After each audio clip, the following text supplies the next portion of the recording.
Very good morning बच्चों, मैं प्रदीप आपका स्वागत करता हूं आपके अपने चैनल प्रदीप फिजिक्स प्लैनेट पे। तो वापस से हम आ चुके हैं नेक्स्ट लेक्चर को लेकर के, जहां पर बात हो रही है आपके करंट इलेक्ट्रिसिटी के 7th लेक्चर पर। तो बच्चों आप लोगों ने क्लास 12th के 6 लेक्चर को जरूर देखा होगा, और 6 लेक्चर जो था वो करंट इलेक्ट्रिसिटी में हम लोगों ने रेजिस्टेंस से रिलेटेड सारे क्वेश्चन भी देखे थे। और आज हम लोग देखने वाले हैं what is Kirchhoff's law, Kirchhoff circuit क्या है, किरचॉफ से हम कैसे हेल्प लेकर के सर्किट को सॉल्व कर सकते हैं। मैं बता दूं कि बहुत ज्यादा बच्चों की प्रॉब्लम किरचॉफ को लेकर के रहती है, तो बने रहिए इस लेक्चर के साथ, क्योंकि आज हम किरचॉफ का पूरा एनकाउंटर करेंगे और साथ ही जानेंगे कि कितने भी टफ क्वेश्चन किरचॉफ के क्यों ना हो, हम उसे कैसे इजीली सॉल्व कर सकते हैं। ये सारी चीजें आज हमें कवर करनी है। तो चलिए स्टार्ट करते हैं। तो मैं बता दूं आपको कि आज हम लोग को किरचॉफ क्यों पढ़ना है, पहले वो समझते हैं। तो मैं बताऊं कि आपको सिंपल सर्किट तो जरूर पता होगा। What is simple circuit? तो सिंपल सर्किट की कहानी है कि जिसमें एक सेल हो गया, वायर हो गए, और इसके साथ आपने कोई अप्लायंसेस रेजिस्टेंस लगा दिया, स्विच लगा दिया और कनेक्ट कर दिया। तो ऐसे सर्किट को आपने क्या कह दिया? Simple circuit. सिंपल सर्किट को सॉल्व करने के लिए बड़ा ही सिंपल फॉर्मूला भी होता है जो ओम का था, V = IR हम सॉल्व कर लेते थे। बट यहाँ पर हमारे पास कॉम्प्लेक्स सर्किट सॉल्व करने के लिए चैलेंजेस आ चुके हैं। कॉम्प्लेक्स सर्किट किसे कहते हैं? जब एक सर्किट के साथ आपको मल्टीपल और सर्किट कंबाइन करके मिल जाए, तो ऐसे सर्किटों में उसमें भी तो सेल होंगे, उसमें भी वायर्स होंगे, उसमें भी अप्लायंसेस होंगे। तो जब मल्टीपल सर्किट को आपस में जोड़ दिए जाते हैं, तो ऐसे सर्किट को सॉल्व करने के लिए हमें कहा जाता है कॉम्प्लेक्स सर्किट। और ये कॉम्प्लेक्स सर्किट को सॉल्व करना सिंपल सर्किट के जैसा आसान नहीं होता। इसे करने के लिए हमें कुछ स्पेशल ट्रिक्स की जरूरत पड़ती है, जिसे हम किरचॉफ के थ्रू सॉल्व करते हैं। किरचॉफ ने एक्चुअली कॉम्प्लेक्स सर्किट को ही सॉल्व करने का बेहतरीन ट्रिक बताया, जिसको हम लोगों ने आज यहाँ पे पढ़ना है। यहाँ पर दो तरीके के ट्रिक्स बताए गए हैं, जिसको हम लोगों ने सिस्टम वाइज पढ़ना है। और वो पहला आपका जो सिस्टम वाइज ट्रिक है वो है आपका फर्स्ट लॉ, जिसे हम लोग कहते हैं एम्पियर्स लॉ या जंक्शन लॉ, राइट। तो पहले हम लोग जंक्शन लॉ ही स्टार्ट करने जा रहे हैं। एक्चुअली क्या है जो कि कॉम्प्लेक्स सर्किट को सॉल्व करने में रोल प्ले करेगा। आइए तो स्टार्ट करें Kirchhoff's law.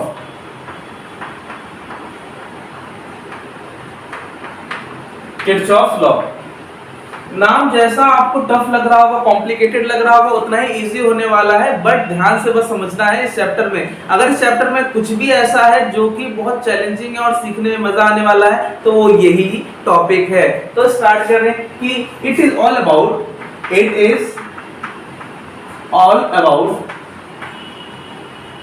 For complex circuit, complex circuit. Okay, पहली बात तो ये हो गया। और ड्यूरिंग दिस कॉम्प्लेक्स सर्किट मैं बता दूं कि इसमें दो लॉज इस्तेमाल किए जाते हैं। देयर आर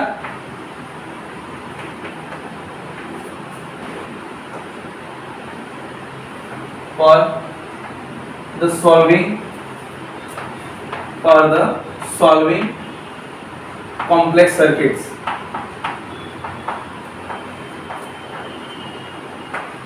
जिसको हम किरचॉफ्स लॉ कहते हैं।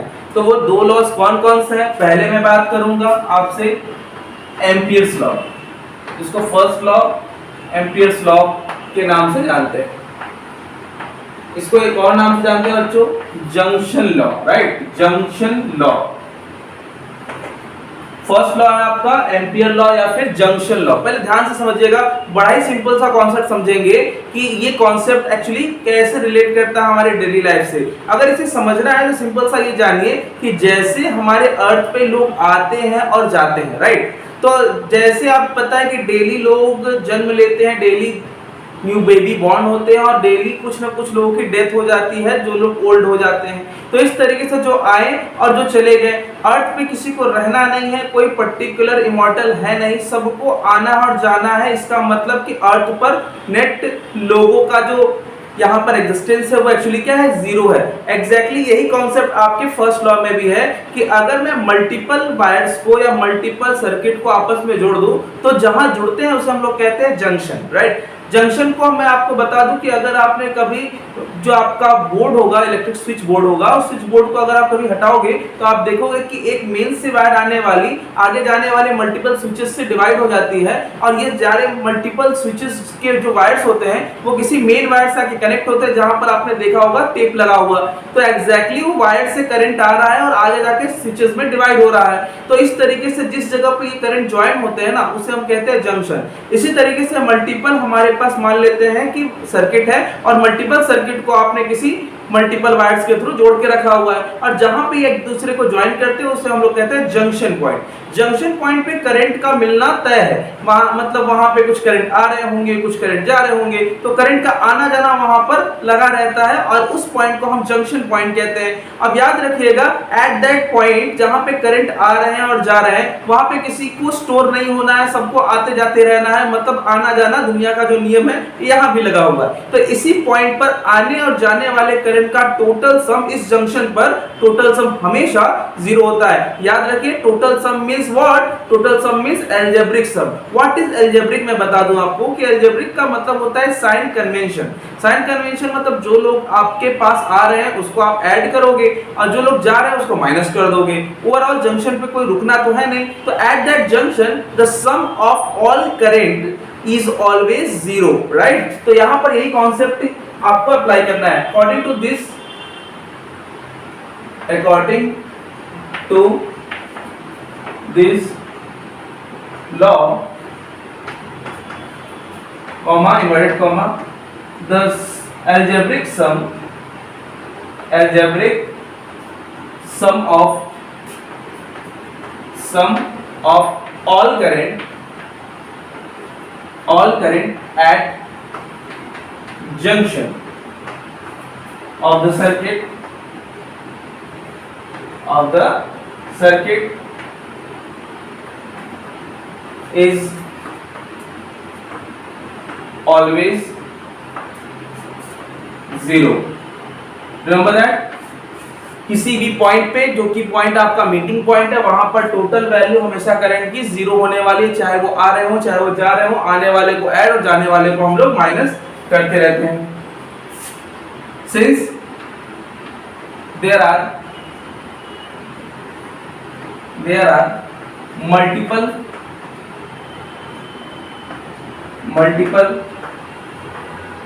current joining at junction,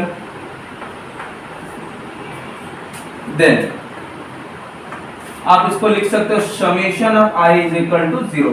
अगर मल्टीपल करंट्स किसी एक पॉइंट पे ज्वाइन कर रहे हैं, आने और जाने वाले व्हाटएवर कुछ भी हो, तो उस जंक्शन पे समेशन ऑफ I की वैल्यू टोटल 0 होगी। आपको एक छोटे से एक पिक्चर से क्लियर कर लेना चाहिए। आइए देखिए, तो यहाँ पर मान लेते हैं कि मेरे पास एक जंक्शन है, जंक्शन का नाम है O, और यहाँ पे कुछ करंट्स हैं जो एक दूसरे से मीटिंग में है। ये I2, ये हो गया बच्चों I3, ये हो गया आपका I4, ये हो गया आपका I5, राइट? तो ये हमारे पास मल्टीपल करंट्स है, और ये मल्टीपल करंट्स का नाम आपने रखा है I1, I2, I3, I4, I5, जो कि किसी जंक्शन पॉइंट O पर मिल रहा है, मीटिंग पॉइंट है O। Okay, from the figure current I1, I2, I3, I4, I5 joining at junction O, then याद रखिए, जब सारे करंट एक पॉइंट पे ज्वाइन हो रहे हैं, लेकिन याद रखिए उनमें कुछ आ रहे हैं कुछ जा रहे हैं, आने वाले को ऐड कर देते हैं, तो आ रहे हैं उनको ऐड कर दीजिए। तो I1 आपकी जंक्शन की ओर आ रहा है, I2 जंक्शन से दूर की ओर, मतलब जस्ट अवे जा रहा है, I3 क्या है, just coming toward the junction, और फिर उसके बाद I4 moving away to the junction. I4 यहाँ पर आप इसको क्या करेंगे, माइनस कर देंगे, I5 ऐड होगा जंक्शन पे, और फाइनली टोटल सम जो है इनका 0 होना चाहिए अकॉर्डिंग टू दिस लॉ।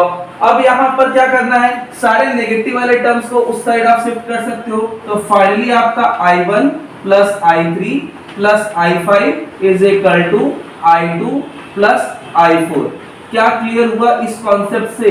याद रखें कि इस कॉन्सेप्ट से आप बोल सकते हो कि किसी जंक्शन पर incoming current what ever its method, multiple method से आ सकते हैं। जाने के मेथड जो है वो सिंगल भी हो सकता है या उसके भी मल्टीपल मेथड्स हो सकते हैं। कोई जरूरी नहीं कि दोनों के मेथड सेम हो। तो यहाँ पे 3 मेथड से करंट की वैल्यू यहाँ अंदर की ओर मतलब जंक्शन की ओर आ रही थी और 2 मेथड से करंट उस जंक्शन से दूर जा रही है। Overall incoming current is equal to outgoing current आप लिख सकते हो। क्या लिख सकते हो यहाँ से? Incoming current is equal to outgoing current at the junction. Okay, at the junction is always equal। आने वाले और जाने वाले करंट जो है वो आपस में इक्वल होंगे, होना भी चाहिए। जितने लोग आए हैं उन्हें जाना ही है। मान लो किसी बस स्टॉप पे काफी लोग वेट कर रहे हैं, तो काफी लोग वेट कर रहे हैं तो बस स्टॉप पे आकर वेट कर रहे हैं किसका? बस का। और बस जैसे ही आके रुकी तो उसमें से कुछ लोग बाहर आए और कुछ लोग ऊपर चढ़ गए। जैसे ही कुछ लोग बाहर आए तो जरूरी नहीं है कि जितने लोग बाहर आए उतने ही लोग चढ़ेंगे। हो सकता है 3 लोग आए हों और 10 लोग चढ़ गए हों। तो इससे होगा क्या कि ये लोग का आना जाना तो लगा रहेगा, लेकिन एट नेट वैल्यू अगर मैं बात करूं उस बस स्टॉप पे तो उस नेट वैल्यू आपको हमेशा वहां पे 0 मिलेगी। मतलब वहां पे किसी को टिकना नहीं है। सब हो सकता है एक ही बार में चले जाए, हो सकता है कुछ जाए। मतलब मल्टीपल मेथड्स आने जाने के ट्रांजैक्शन के हो सकते हैं। ओके, तो यहां से आपको ये आइडिया लग गया कि इनकमिंग करंट और आउटगोइंग करंट की वैल्यू सेम होगी। अब यहाँ पे एक सबसे इंपॉर्टेंट ये है कि बात यहाँ करंट की हो रही थी तो इसलिए इसको हम एम्पियर लॉ कहते हैं, क्योंकि ये बिना जंक्शन के पॉसिबल नहीं, जंक्शन के बारे में ही बात हो रही है तो इसलिए इसको हम जंक्शन लॉ भी कहते हैं। दूसरी बात, अब आपको पता है कि करंट एक फंडामेंटल क्वांटिटी जरूर है, लेकिन current depends upon the movement of charge. तो चलिए बच्चों, अब सेकंड टॉपिक मतलब सेकंड लॉ करने से पहले मैं बता दूं कि कुछ एग्जांपल पहले देख लीजिए जो कि फर्स्ट लॉ से ही रिलेटेड है, मतलब एम्पियर लॉ से रिलेटेड है। इसको इजीली आप पहले समझ ले, फिर उसके बाद हम लोग और भी एग्जांपल्स देखने वाले आगे चल करके। देखिए पहले एग्जांपल में क्या है और दूसरे एग्जांपल में, दोनों एग्जांपल में एक्चुअली क्या करना है, अमाउंट ऑफ एक्स की वैल्यू निकालनी है एम्पियर में। 1.8 एम्पियर का करंट किसी जंक्शन Q से होकर के रिजॉल्व हो रहा है, अलग अलग पॉइंट पे जा रहा है, जहां पर 3 कंसेक्यूटिव वायर्स आपको दिखाई दे रहे हैं। पहले वाले वायर से 0.8 एम्पियर का करंट विथड्रॉ हो रहा है, दूसरे वाले सेक्शन से 1.6 एम्पियर का करंट विथड्रॉ हो रहा है और तीसरे वाले सेक्शन से x एम्पियर का करंट विथड्रॉ हो रहा है। ओवरऑल आपको करना क्या है, आपको करना है x एम्पियर को फाइंड। ओके, इसी तरीके से यहाँ सेकंड क्वेश्चन दे रखा है। सेकंड क्वेश्चन क्या है, यहाँ पर एक सर्किट है, इस सर्किट में यहाँ पर आपने 2 एम्पियर 3 एम्पियर और 1 एम्पियर के करंट को आते हुए देखा, मतलब इन पॉइंट पर है। यहाँ पर आप इसके नाम दे सकते हो P, Q, R और S, और इस पॉइंट पर जो S पॉइंट है वहां से आपका x एम्पियर करंट विथड्रॉ हो रहा है। आपको बताना है कि x की वैल्यू क्या होगी। ओके फाइन, तो आइए देखते हैं। तो पहले वाले क्वेश्चन को मैं आपको थोड़ा समझा दूं कि यहाँ पर IP जो कि इनकमिंग करंट है और IQ जो कि आउटगोइंग करंट है, तो आपस में क्या होना चाहिए, इक्वल होना चाहिए। तो ओवरऑल हम ये कह सकते हैं क्या, इनकमिंग करंट को ऐड कर लीजिए 1.2 प्लस 1.8 एज यू नो, और यहाँ पर आउटगोइंग करंट क्या है 0.8 प्लस 1.6 और प्लस x। फाइनली आप इसे ऐड कर लीजिए, ये हो जाएगा 3.0 कह सकते हो, और इसको ऐड करोगे तो हो जाएगा आपका 2.4 प्लस x। फाइनली यहाँ से x की वैल्यू मिल जाएगी 3 माइनस 2.4 और फाइनली 0.6 एम्पियर। डन, सिंपल था। सिंपली यहाँ पर भी आप सॉल्व करोगे तो कैसे करोगे, यहाँ पर इनकमिंग करंट और आउटगोइंग करंट को सेम कर दीजिएगा सॉल्यूशन करते समय। तो incoming current is I1 is equal to I2 कर दीजिए। इनकमिंग करंट कौन कौन से है, ये सारे इनकमिंग करंट है और ये आउटगोइंग करंट है। दोनों साइड आप इस तरीके से वैल्यू रख करके I2 की वैल्यू मतलब x की वैल्यू निकाल सकते हो। आई होप कर लोगे। तो आइए बात करते हैं सेकंड लॉ के बारे में। और सेकंड लॉ एक्चुअली क्या है, सेकंड लॉ जो कि आपके सर्किट से ही एसोसिएटेड है। और सर्किट से कैसे एसोसिएटेड है मैं बता दूं, इसको हम लोग actually mesh law, mesh law या फिर लूप लॉ भी कहते हैं। रिमेंबर दैट, मेश लॉ या लूप लॉ। इसके अलावा इसका और एक नाम है voltage law, right, voltage law. What do you mean by mesh law या लूप लॉ? अगर मैं बात करूं मेश लॉ और लूप लॉ, तो अगर मेरे पास कोई ऐसा सर्किट है जो कहीं से ब्रेकेज ना हो, मतलब उस सर्किट में करंट का फ्लो बना हो। अगर सर्किट में करंट का फ्लो है तो that circuit is called close loop, right. Close loop या फिर मेश लूप आप कह सकते हो, मेश कह सकते हो। तो यहाँ पे अगर मेरे पास कोई क्लोज लूप है या फिर मेश है उसमें, तो उसमें करंट का पूरा फ्लो बना हुआ है, तो ऐसे सर्किटों को हम यहाँ पर लेकर के सॉल्व करेंगे। मेक श्योर कि एक से ज्यादा सर्किट हो, एक से ज्यादा सर्किट को आप लेकर के इस तरीके से आप इसमें सॉल्व कर सकते हो। इसमें एक छोटा सा प्रिंसिपल है, इसी छोटे से प्रिंसिपल को इसमें हम फॉलो करते हैं। प्रिंसिपल क्या है वो सुनिए पहले। प्रिंसिपल ये है कि आप जैसा करेंगे, मतलब जैसा इनपुट देंगे वैसा आपको आउटपुट मिलेगा। सिंपली यही प्रिंसिपल यहाँ पर भी है, जैसा आप ईएमएफ अप्लाई करोगे वैसा आपको आउटपुट पोटेंशियल मिलेगा। अब आप ईएमएफ कैसे लगाते हो? ईएमएफ आप लगाते हो सेल के थ्रू, और आउटपुट आपको कहां से मिलता है? आउटपुट आपको मिलता है किसी रेजिस्टेंस पे होने वाले पोटेंशियल ड्रॉप से। सेम यही प्रिंसिपल यहाँ पर लगा दिया गया है। जरा सिंपल वे में समझे कि यहाँ पर एक सेल मैंने यहाँ लगा दिया, एक सेल मैंने यहाँ लगा दिया, एक रेजिस्टेंस यहाँ पर है बच्चों, और एक रेजिस्टेंस यहाँ पर है। तो इस, अगर मैं सिंपल से सर्किट के बारे में बात करूं तो यहाँ पे मान लीजिए एक से ज्यादा सेल है तो मल्टीपल सेल कह सकते हो, मतलब ईएमएफ हो गए, राइट। ये हो गया ईएमएफ E1, ये हो गया ईएमएफ E2, और यहाँ पे एक से ज्यादा रेजिस्टेंसेस भी है।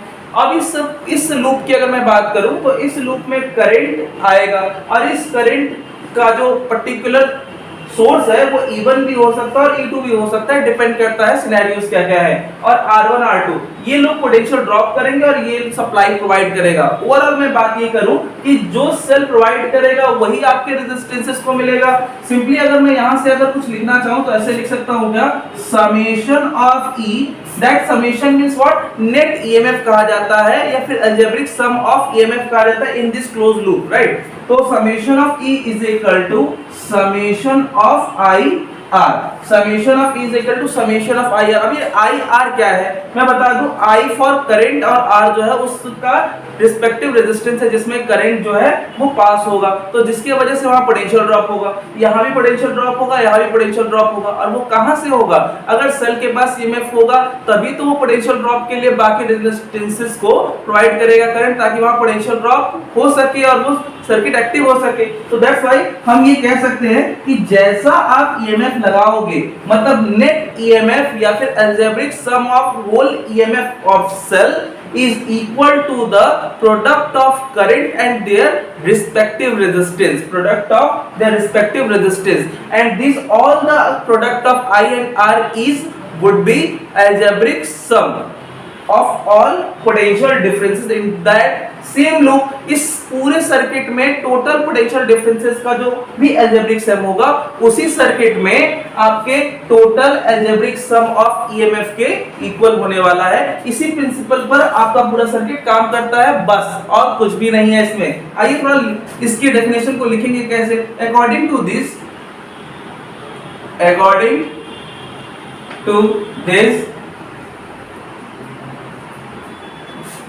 the algebraic sum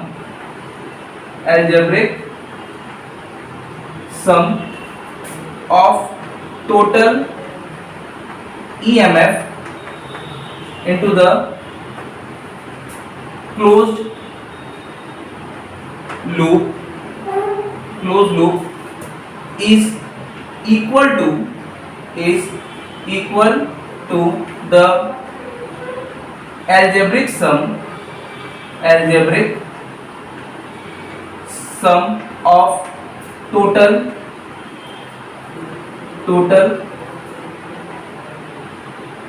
product of current and their respective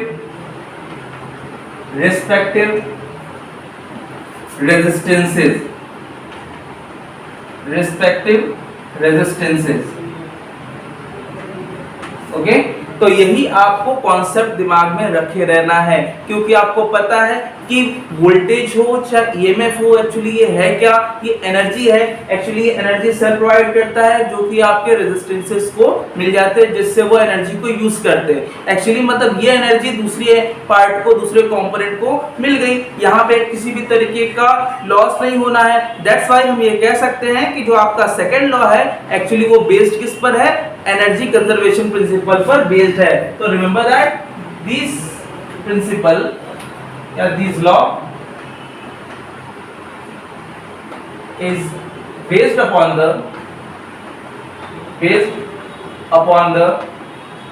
principle of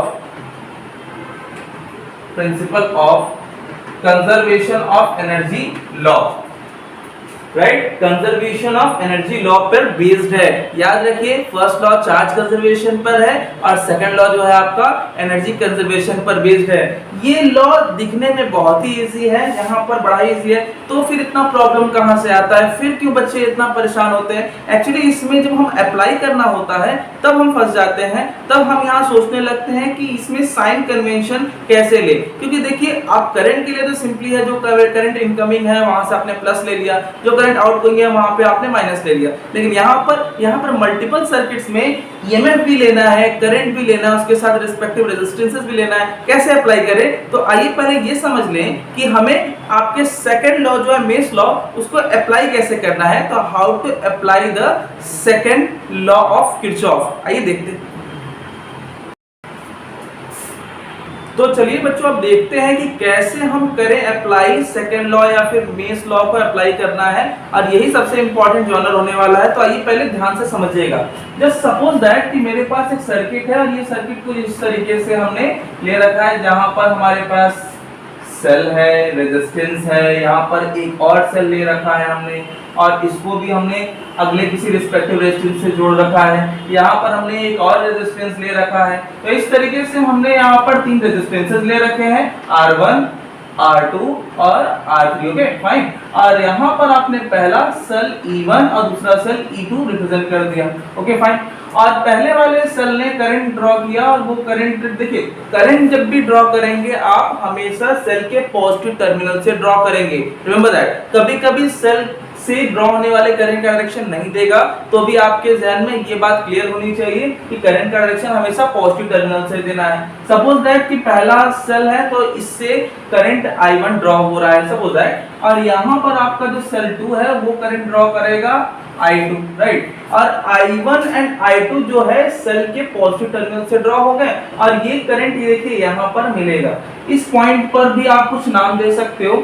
नाम दे दीजिए पहले A, B, C, D, E and F। इस तरीके से आपके पास एक सर्किट हो गई, और इसमें कई सारे मेसेज पड़े हुए हैं। तो मेश कौन से होने चाहिए, क्लोज होने चाहिए, मेक श्योर। तो हमारे पास यहाँ एक मेश मिल गया, ये मेश है, एक नीचे भी मेश है। तो इन मेश को हम कैसे सॉल्व करेंगे अभी वही देखेंगे। तो I1 यहाँ से ड्रॉ होकर C पर पहुंचा, और I2 भी C पर पहुंचा, और जब ये C से ड्रॉ होंगे आगे की ओर E की ओर, तो ये हो जाएगा बच्चों देखिए I1 plus I2। Remember that, I1 plus I2 क्यों ऐड हो गया, आपको बताया गया था कि जंक्शन लॉ के बेसिस पर जो इनकमिंग करंट है वो ऐड होकर के आगे किसी नेक्स्ट पॉइंट पर विड्रॉ हो जाएंगे। और तो बच्चों यहाँ पर देखिए I1 प्लस I2 आपके R3 में गया, और R3 जो है वो I1 प्लस I2 की वजह से एक्टिव हुआ। ये आगे जाके करंट फिर से पॉइंट D पर मिलेगा, जहां से ये विड्रॉ हो जाएंगे।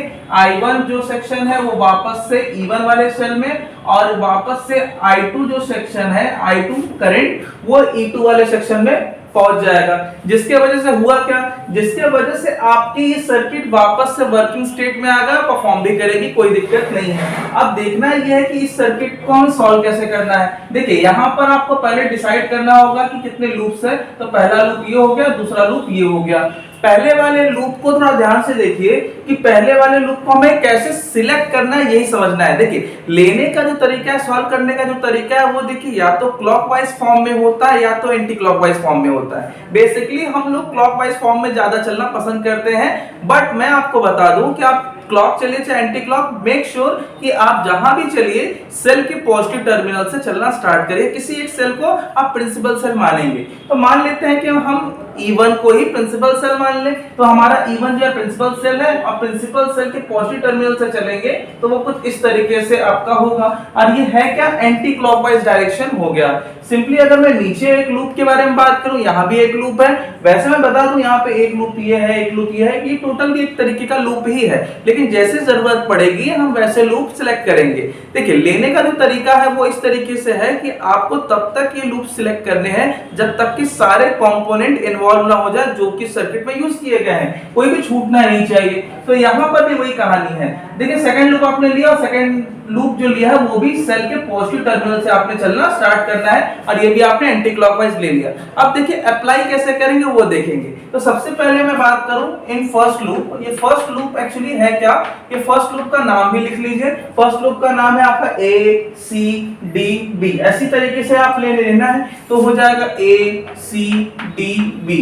अब ए सी डी बी ए में आपको सबसे पहले स्टार्ट करना है, आपको देखिए कॉन्सेप्ट याद है ना, कॉन्सेप्ट है summation of E is equal to summation of I R. Start करते हैं करंट और उसके रिस्पेक्टिव रेजिस्टेंस से। देखिए करंट है आपका I1 और I1 किससे होकर के जाएगा, इसका रिस्पेक्टिव रेजिस्टेंस क्या है, इसका रिस्पेक्टिव रेजिस्टेंस है R1। तो सबसे पहले स्टार्ट करेंगे क्योंकि आपने इसको प्रिंसिपल माना है तो इससे चलने वाला करंट भी प्रिंसिपल होगा। तो देखिए I1 याद रहे I1 और I1 के साथ कौन मिला, R1 मिला। तो यहाँ पे I1 into R1 ये इसका रिस्पेक्टिव रेजिस्टेंस है, पहला काम हो गया। क्योंकि आपको समेशन ऑफ IR चाहिए, मतलब उसका अलजेब्रिक सम चाहिए, तो मेक श्योर कि आप करंट के डायरेक्शन को फॉलो करते रहिएगा। आपने करंट के डायरेक्शन को इस तरह फॉलो किया, इस तरीके से एंटी क्लॉकवाइज, लेकिन ये क्या आप इस करंट को फॉलो कर रहे थे लेकिन ये दूसरा वाला जो करंट है ये आपको फॉलो नहीं कर रहा, ये इस तरह फॉलो नहीं कर रहा, मतलब ये ऑपोजिट डायरेक्शन में है। इसका मतलब ये कि जब ये मुझे फॉलो नहीं कर रहा तो ये क्या होगा, ऑफ कोर्स नेगेटिव होगा, ये नेगेटिव में करंट होगा। और अगर ये करंट नेगेटिव है और इसका रिस्पेक्टिव रेजिस्टेंस कौन होगा, R2 होगा, तो नाउ अब आपको लिखना होगा I2 into R2, राइट, ये हो गया। अब मैं इस लूप में ऐसे घूम के वापस जाऊं तो मुझे वापस से और कोई करंट नहीं दिखा, और कोई करंट नहीं दिखा तो उसका रिस्पेक्टिव रेजिस्टेंस भी लेने का कोई मतलब तो है नहीं। तो इस तरीके से ये लूप का लेफ्ट हैंड साइड क्लियर हो गया। अब राइट हैंड साइड पे चलें। राइट हैंड साइड के लिए मुझे क्या चाहिए, सेल चाहिए, ध्यान दीजिएगा सेल। तो सेल आपने इसको प्रिंसिपल माना है और जो प्रिंसिपल होता है वो हमेशा कैसा होता है, पॉजिटिव होता है। तो लीजिए इसको पॉजिटिव लीजिए। अब आप इसको पॉजिटिव माने और आपका जो डायरेक्शन है वो सेल के इस तरीके से इस वाले डायरेक्शन से है, एंटी क्लॉकवाइज है। लेकिन ये क्या आपके हाथ का डायरेक्शन जो है वो सेल से ड्रॉ जरूर हो रहा है लेकिन दूसरे सेल E2 में पॉजिटिव टर्मिनल से एंटर कर रहा है। मेक श्योर कि अगर आपकी जो टेकिंग डायरेक्शन है वो डायरेक्शन अगर सेल के पॉजिटिव टर्मिनल से एंटर कर रहा है तो वो सेल हमेशा as respect to E1 negative होगा। आई रिपीट, अगर आप पॉजिटिव टर्मिनल से ड्रॉ कर रहे हो और किसी दूसरे सेल के पॉजिटिव टर्मिनल से आप एंटर कर रहे हो, एंटर करोगे तो दूसरा वाला सेल पहले सेल के रिस्पेक्ट में हमेशा नेगेटिव होगा। तो मेक श्योर ये नेगेटिव है, तो ये E2 नेगेटिव। कब ये पॉजिटिव होता है, जब आप पॉजिटिव नेगेटिव टर्मिनल से ऐड कर मतलब एंटर करते तब, लेकिन ये पॉजिटिव टर्मिनल से एंटर कर रहे थे इसलिए E2 आपका नेगेटिव हो गया। सिंपली आपका पहला वाला इक्वेशन रेडी है। इसी तरीके से अगर मुझे सेकंड लूप के लिए बात करनी हो, सेकंड लूप कहां है, सेकंड लूप का नाम क्या लेंगे, CEFD। तो CEFD ले लीजिए। CEFD इसमें क्या करना है, इसमें देखिए आपने क्या करना है, इसको E2 को प्रिंसिपल माना है, वहीं से ना चले थे तो आपने E2 को प्रिंसिपल माना। E2 का जो करंट है I2 और I2 जो है हमारा प्रिंसिपल अभी करंट है और इस प्रिंसिपल करंट का जो रिस्पेक्टिव रेजिस्टेंस है वो R2 है, राइट। तो यहां से आपने लिख लिया I2 into R2, finally I2 into R2 हो गया। आप इस तरीके से करके आगे की ओर बढ़े तो यहाँ पे क्या देखते हो कि इस लूप में दूसरा करंट भी मिल गया और वो है I1 plus I2, मतलब I3 बोल सकते हो। I1 plus I2 जो है वो आपके ही डायरेक्शन को फॉलो कर रहा है, मतलब I2 को फॉलो कर रहा है, इसी डायरेक्शन में चल रहा है और ये जाके R3 से कनेक्ट होगा। तो ऐसे कंडीशन में आपको लिखना होगा I1 plus I2 into R3, right, ये हो गया आपका। अब इस तरीके से आप घूम करके ऊपर की ओर गए लेकिन अब आपको और कोई करंट इस लूप में नहीं दिखा, इसका मतलब कि यहाँ पे करंट और रेजिस्टेंस का खेल खत्म हुआ। अब हम चलेंगे सेल के ओर। तो इस लूप में कितने सेल हैं, इकलौता एक ही सेल है और यही प्रिंसिपल जिसको हमने एज्यूम कर रखा है, तो ये हो गया E2। फाइनली आपका इक्वेशन नंबर 2 रेडी है। इस तरीके से आप इन दोनों इक्वेशन को सॉल्व कर लोगे और सॉल्व करके आप आंसर दे सकते हो। आपको केवल इसमें आना चाहिए तो कैसे अप्लाई करें, तरीका अगर आपने समझ लिया है तो एक एग्जांपल करके इसको हम और अच्छे से क्लियर करें। आइए देखते हैं।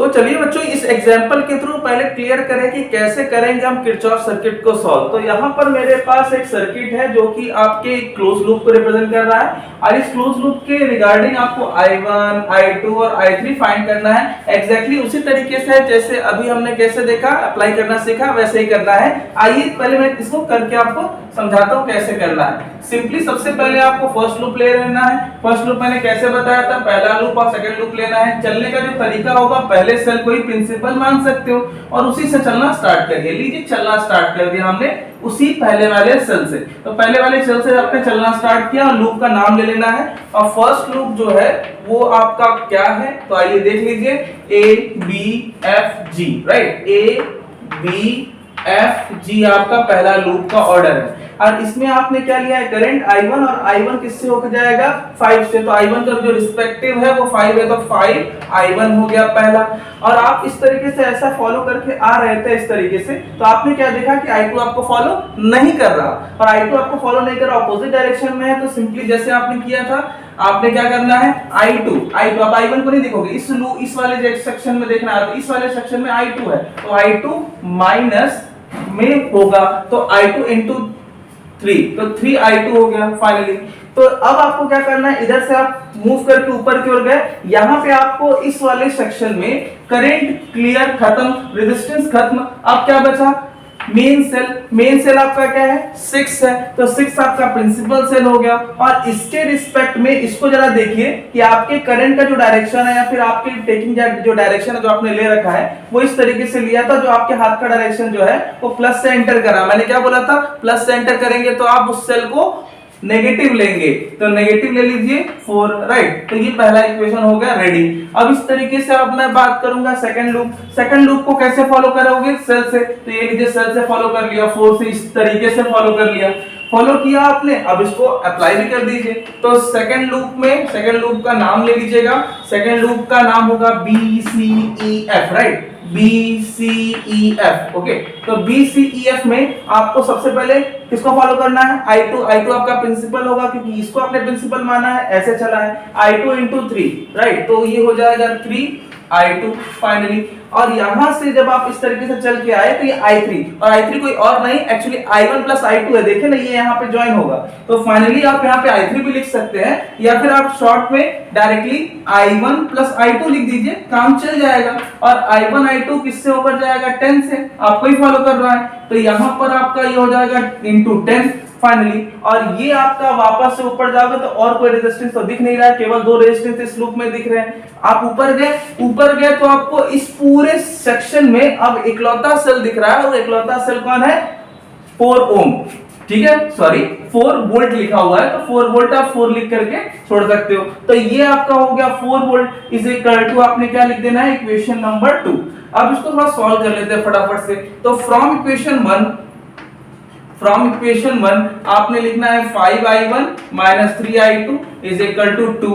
ओके और यहां पर अगर मैं सेकंड इक्वेशन के बारे में बात करूं तो सेकंड इक्वेशन में क्या लिख सकते हो 3I2 है, यहाँ पे 10I1 तो यहाँ पे हो जाएगा 10I1 फाइनली। और यहाँ पे 10 को आप किससे मल्टीप्लाई करो I2 से, तो यहाँ पे भी I2 है तो 10I2 और 3I2 ये हो जाएगा 13I2 फाइनली। और इज इक्वल टू क्या 4। इक्वेशन नंबर ये आपका क्या था ये 1 है एक्चुअली, तो आप इसको 3 कर दीजिए और ये एक्चुअली 2 को आपने किया इसको 4 कर दीजिए।